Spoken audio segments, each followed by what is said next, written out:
Hey viewers, Assalamu alaikum. Welcome back to my channel Sania Kabir recipe. আবারও হাজির হয়ে গেলাম নতুন একটা ভিডিও নিয়ে। আর আজকে যে যেখান থেকে আমার এই ভিডিওটা দেখছেন সবাইকে শুভেচ্ছা জানাচ্ছি আমার চ্যানেলে বাবুর্চি স্টাইলে বিফ তেহারি রান্না করার ভিডিওটা দেখার জন্য। কিভাবে খুব সহজভাবে বিফ তেহারি রান্না করবেন আর বাবুর্চির সাথে, সেই রেসিপিটি আজকে শেয়ার করছি। আর এই সহজ রান্নাটা আমি করেছি বিফ তেহারির রেডিমিক্স মশলা দিয়ে। তাহলে চলুন দেখে নিই কীভাবে পারফেক্টভাবে বিফ তেহারি রান্না করতে হবে। তেহারি রান্না করার জন্য চুলায় একটি প্যান বসিয়ে দিয়ে 1 কাপ দিয়ে দিচ্ছি সরিষার তেল। তবে যারা শুধু সরিষার তেল দিয়ে তেহারিটা পছন্দ না করেন তারা চাইলে 1/2 কাপ সরিষার তেল আর 1/2 কাপ সয়াবিন তেল মিক্সড করে এই তেহারিটা রান্না করতে পারেন। তবে তেহারির আসল স্বাদটা কিন্তু সরিষার তেলেই আসে।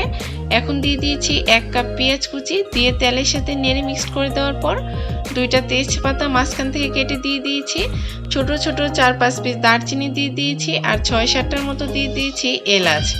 এখন গরম মশলাগুলোকে নেড়ে পেঁয়াজের সাথে মিক্সড করে নিচ্ছি। আর এটা পেঁয়াজটাকে আমি এভাবে ভেজে নিচ্ছি মিনিট 5। ভাজতে ভাজতে যখন পেঁয়াজের কালারটা চেঞ্জ হতে শুরু করবে এই পর্যায়ে কিন্তু মশলাটা অ্যাড করতে হবে। আর এভাবে চামচ দিয়ে উঠিয়ে দেখে নেবেন, কারণ সরিষার তেলে এইভাবে রান্নার সময় কিন্তু অনেকটা ফেনার সৃষ্টি হয়। এখন আমি দিয়ে দিচ্ছি 1.5 টেবিল চামচ পরিমাণ আদা বাটা আর দিয়ে দিচ্ছি 1.5 টেবিল চামচ পরিমাণ রসুন বাটা। 1 চা চামচ দিয়ে দিচ্ছি ধনিয়ার গুঁড়ো আর 1 চা চামচ দিয়ে দিচ্ছি জিরার গুঁড়ো। দিয়ে নেড়ে চেড়ে মিক্সড করে দিচ্ছি আর জালটা কমিয়ে রেখে এই মশলাটাকে কষিয়ে নিচ্ছি মিনিট 4। এ পর্যায়ে অবশ্য জালটা কমিয়ে রেখে মশলাগুলো দিবেন আর মশলাটা খুব ভালোভাবে কষিয়ে নেবেন। এতে আদা রসুনের যে কাঁচা স্মেলটা আছে সেটা কিন্তু চলে যাবে। এখন দিয়ে দিচ্ছি 6-7টা কাঁচামরিচ মাঝখান থেকে কেটে। তেহারি রান্নায় কিন্তু আমি গুঁড়ো মরিচটা ইউজ করছি না, তাই কাঁচামরিচ দিয়ে দিচ্ছি। দিয়ে আবারও নেড়ে চেড়ে মিক্সড করে দিচ্ছি। আর এভাবে খুব ভালোভাবে কষাতে কষাতে যখন মশলার গায়ে তেল উঠে যাবে এই পর্যায়ে দিয়ে দিচ্ছি 1/2 কাপ পানি, দিয়ে আবারও মশলাটাকে খুব ভালোভাবে কষিয়ে নিচ্ছি।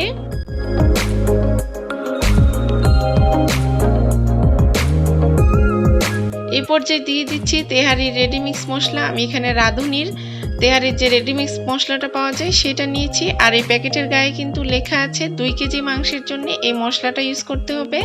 আর আজকের তেহারিটা আমি রান্না করব 1 কেজি 300 গ্রাম মাংস দিয়ে, তাই অর্ধেকটার একটু বেশি মশলা আমি দিয়ে দিচ্ছি আর বাকিটুকু রেখে দিচ্ছি, পরে ইউজ করব। তো মশলাটা দেওয়া হয়ে গিয়েছে। এখন খুব ভালোভাবে আবারও ওই মশলার সাথে নেড়ে মিক্সড করে দিচ্ছি আর এভাবে কষিয়ে নিচ্ছি। আর এই পর্যায়ে দিয়ে দিচ্ছি ফেটানো টক দই 1/3 কাপ, দিয়ে আবারও মশলার সাথে নেড়ে চেড়ে মিক্সড করে দিচ্ছি। মশলাটা যত কষাবেন ততই কিন্তু তেহারির যে মাংসটা সেটা খেতে অনেক বেশি টেস্টি হবে। আর দিয়ে দিচ্ছি স্বাদ মতো লবণ, দিয়ে আবারও নেড়ে চেড়ে মশলার সাথে মিক্সড করে দিচ্ছি। আর এই পর্যায়ে আমি দিয়ে দিচ্ছি গরুর মাংস।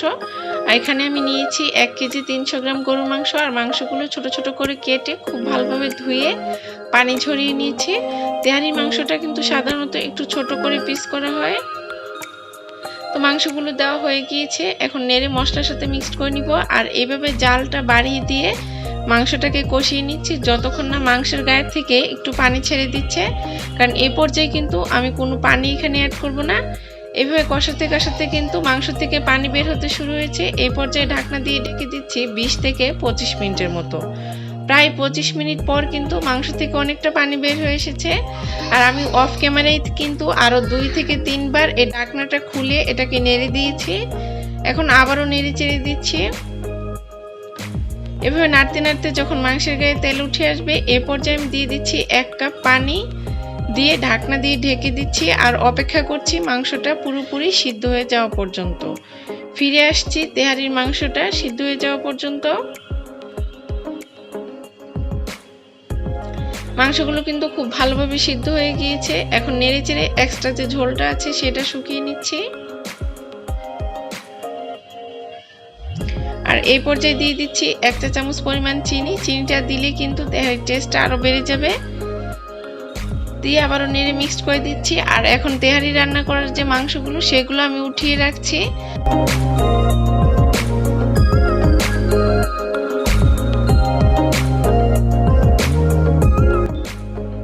এখন আমি একটা চামচের সাহায্যে মশলাগুলো রেখে মাংসগুলো উঠিয়ে নিচ্ছি। আর এই মশলার মধ্যেই কিন্তু আমি এখন চালটা ভেজে নিব। তো সবগুলো মাংস আমি এভাবে উঠিয়ে নিচ্ছি।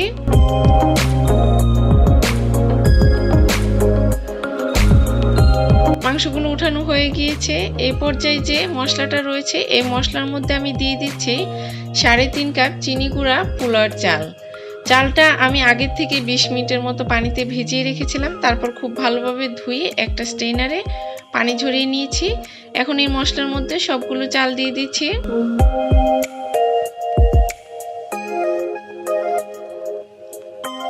দিয়ে এখন মশলার সাথে নেড়েচেড়ে মিক্সড করে দেওয়ার পর এই চালটাকে আমি ভেজে নিয়েছি 7 থেকে 8 মিনিটের মতো।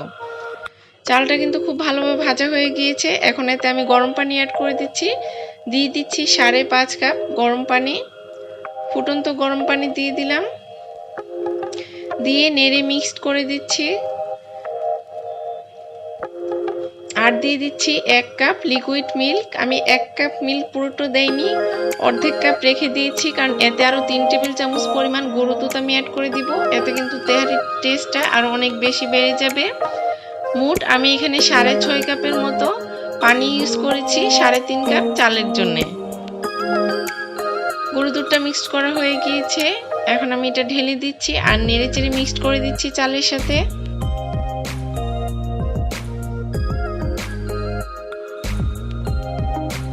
চালটা বলক আসতে শুরু হয়ে গিয়েছে। এই পর্যায়ে দিয়ে দিচ্ছি স্বাদ মতো লবণ, দিয়ে নেড়ে মিক্সড করে দিচ্ছি। আর এখন একটা ঢাকনা দিয়ে ঢেকে দিচ্ছি 3 থেকে 4 মিনিটের মতো। প্রায় 5 মিনিট পর কিন্তু চালের অনেকটা পানি টেনে গিয়েছে। আর অবশিষ্ট যে পানিটা রয়েছে সেটা দিয়ে কিন্তু চালটা খুব ভালোভাবে ফুটে যাবে। এখন এতে আমি অ্যাড করে দিব তেহারি রান্না করার যে মাংসটা সেটা। তার আগে দিয়ে দিচ্ছি 5-7টা কাঁচামরিচ, এতে কিন্তু খুব সুন্দর একটা স্মেল আসবে। আর আগে যে মাংসগুলো উঠিয়ে রেখেছিলাম এখন সেই মাংসগুলো দিয়ে দিচ্ছি। দিয়ে এভাবে ছড়িয়ে দিতে হবে। আর এখন ঢাকনা দিয়ে ঢেকে দিচ্ছি আর অপেক্ষা করছি চালটা পুরোপুরি ফুটে যাওয়া পর্যন্ত। চালটা কিন্তু পুরোপুরি ফুটে গিয়েছে। এই পর্যায়ে আমি সবকিছু নেড়েচেড়ে খুব ভালোভাবে মিশিয়ে নিচ্ছি। এভাবে আলতো হাতে নেড়ে চালের সাথে মাংসগুলো আর মশলাটা খুব ভালোভাবে মিক্সড করে নিতে হবে। এই তো আমার মিক্সড করা হয়ে গিয়েছে। এখন আমি দিয়ে দিচ্ছি 1.5 টেবিল চামচ পরিমাণ গোলাপ জল, এতে কিন্তু খুব সুন্দর একটা স্মেল আসবে। এখন ঢাকনা দিয়ে ঢেকে দিচ্ছি আর অপেক্ষা করছি 5 থেকে 7 মিনিট। প্রায় 7 মিনিট পর আমার তেহারি রান্নাটা কিন্তু কমপ্লিট হয়ে গিয়েছে। চাল, মাংস, মশলা সবকিছু খুব ভালোভাবে মিশে গিয়েছে আর চালটাও কিন্তু পারফেক্টভাবে ফুটে গিয়েছে আর খুব ঝরঝরা হয়েছে, আপনারা দেখেই বুঝতে পারছেন।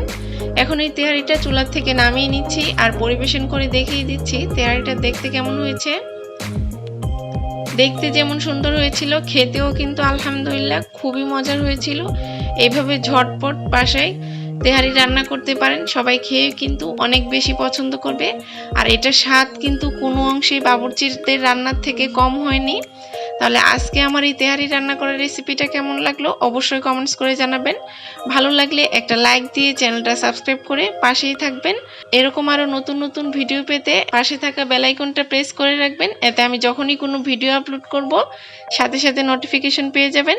তাহলে আজকে এখানেই বিদায় নিচ্ছি। সবাই খুব বেশি ভালো থাকবেন। আল্লাহ হাফেজ।